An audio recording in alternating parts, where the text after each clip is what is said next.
नमस्कार दोस्तों, कैसे हैं आप सभी लोग जानते हैं कि 20 अक्टूबर 2024 के दिन करवा चौथ का व्रत है और करवा चौथ का व्रत सुहागन महिलाओं के लिए, माताओं बहनों के लिए बड़ा ही विशेष व्रत माना जाता है। इसी के साथ में दोस्तों करवा चौथ व्रत के दिन बहुत सारी ऐसी चीजें होती हैं जिनका माताओं बहनों को ध्यान रखना होता है, जो माता बहनें इस व्रत को धारण करती हैं। अगर आप लोग भी करवा चौथ के व्रत को पहली बार कर रही हैं, पहले भी कर चुकी हैं और इस बार व्रत को धारण कर रही हैं, तो आप लोगों को कुछ इन विशेष बातों का जरूर ध्यान देना चाहिए, जो कि हम आपको इस वीडियो में बताने वाले हैं। सबसे पहली चीज दोस्तों, करवा चौथ का जो व्रत होता है ये बहुत ही विशेष व्रत होता है। इस दिन माता बहनें 16 श्रृंगार से परिपूर्ण होती हैं, क्योंकि इस दिन 16 श्रृंगार करने से माताओं बहनों के सुख समृद्धि सौभाग्य की वृद्धि होती है। साथ ही में दोस्तों इस व्रत को करने से उनके पति की आयु भी लंबी होती है। साथ ही में दोस्तों जो करवा चौथ का व्रत होता है, इस दिन आप लोगों को सफेद और काले रंग का प्रयोग नहीं करना चाहिए। माताओं बहनों को इस दिन 16 श्रृंगार तो करना चाहिए, पर काले और सफेद रंग की चीजों का प्रयोग नहीं करना चाहिए। अगर आप कोई इस रंग की साड़ी पहन रहे हैं तो वो लाल रंग की साड़ी पहने तो वो ज्यादा अच्छा माना जाएगा। इसी के साथ में दोस्तों आप लोगों ने शायद किसी के मुंह से सुन लिया होगा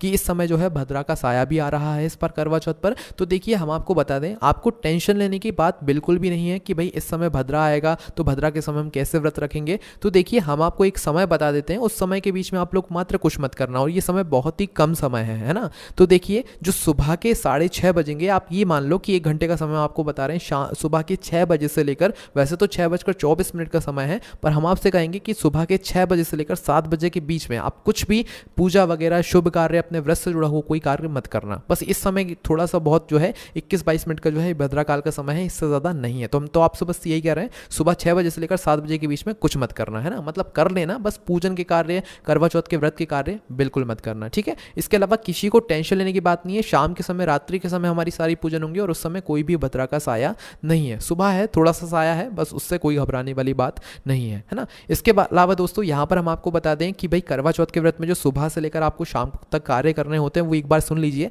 देखिए करवा चौथ के व्रत में एक सरगी होती है, सरगी के साथ में जो भी आपको करवा चौथ के दिन व्रत में लगता है वो सारी चीजें आप लोगों को आपके घर के बड़ों द्वारा दी जाती है, वैसे सास द्वारा मिलती है ना। और जो सरगी आपको मिलती है वो करवा चौथ के व्रत के एक दिन पहले मिल जाती है, शाम के समय या सुबह, जब भी आपके घर के बड़े देना चाहें। तो भाई सरगी में होता क्या है कि कुछ ड्राई फ्रूट्स वगैरह होते हैं, फल वगैरह होते हैं, जिन्हें आप लोग अपने व्रत को शुरू करने से पहले खाते हैं। कब खाते हैं? करवा चौथ के व्रत के दिन खाते हैं। करवा चौथ के व्रत जो है वो सूर्योदय से पहले शुरू हो जाता है और चंद्रमा निकलने के बाद ये व्रत पूरा होता है। और ये व्रत पूर्ण रूप से निराहार होता है, मतलब कि इस व्रत में आप कुछ खा नहीं सकते और पानी भी नहीं पी सकते, है ना। हाँ, यहाँ पर एक बात और आती है कि जो गर्भवती माताएं बहनें वो अपने इस व्रत को कैसे करें, तो उन लोगों के लिए बस हम यही कहेंगे कि आप अपने घर के बड़ों से पूछें कि वो आप उस व्रत को कैसे करें। इसी के साथ में हमारी तो बस आपसे यही सलाह है कि आप लोग अपनी क्षमता अनुसार इस व्रत को रखें। अगर आप लोगों का व्रत रखने का मन है तो बिल्कुल रखें, पर क्षमता अनुसार रखें। साथ ही में आप लोग पूजा विधि जो है जैसी करते हैं वो वैसी की वैसी करें, उसमें कोई आप लोगों को अलग से करने की बात नहीं है, ठीक है। तो सुबह सुबह दोस्तों आपको जल्दी उठना है, अलार्म लगाना है,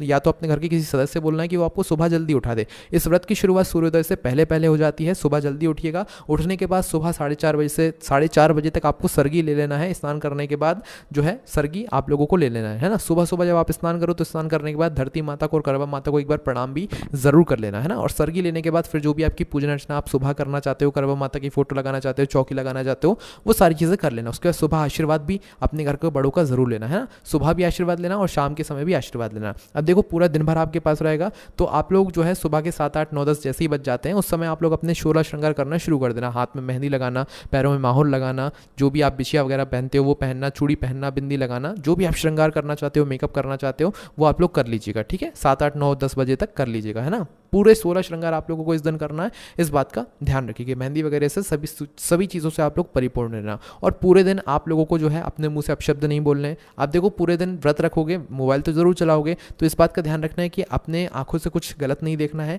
इसी के साथ में आप लोगों को अपनी वाणी पर भी संयम रखना है, किसी से झूठ नहीं बोलना है, किसी का दुल नहीं दुखाना है ना। इसी के साथ में धारदार जो चीज़ें होती हैं उनका आप लोगों को प्रयोग नहीं करना है, क्योंकि इस दिन आपका व्रत रहेगा तो आप लोगों को ज़्यादा कुछ करने की जरूरत नहीं रहेगी। हाँ, घर का कुछ खाना बनाने में अगर आप लोगों को करना पड़े तो वो एक अलग बात है, पर धारदार चीज़ों का इस दिन प्रयोग मत कीजिएगा, ठीक है। और पूरे दिन भगवान के नाम जाप करते हुए आप लोग व्रत रखिएगा। और शाम का जो समय रहेगा, एक पूजन का समय रहेगा, जो कि चंद्रमा की पूजन के समय से पहले ही सब पूजा होती है। उस पूजन का जो समय रहता है दोस्तों, वो शाम के 5:45 से लेकर शाम के 7 बजे तक का जो समय है, ये पूजा का समय रहेगा, जिस समय आप अपने घर में जो पूजा करते हो चंद्रमा निकलने से पहले वो पूजन करोगे। इसके बाद में रात्रि में जब चंद्रमा निकलेगा, रात्रि को 8 बजे, तो 8 बजे के आसपास सभी जगहों पर चंद्रमा निकल जाएगा, चंद्रदेव के आप दर्शन कर सकते हो। उसके बाद अपनी जो पूजन है वो कर सकते हो, है ना।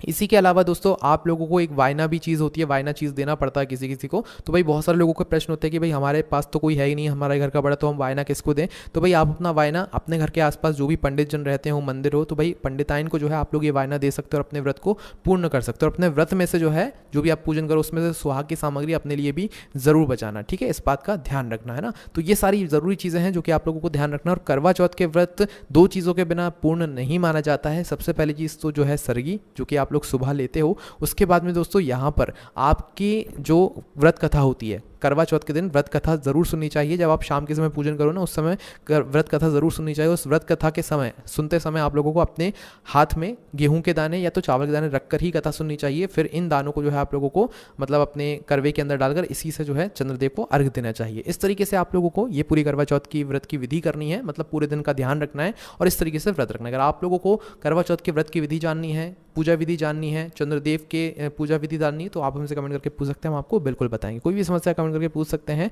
ओम नमः शिवाय, जय बोले बाबा श्री शिवाय, नमस्तुभ्यम।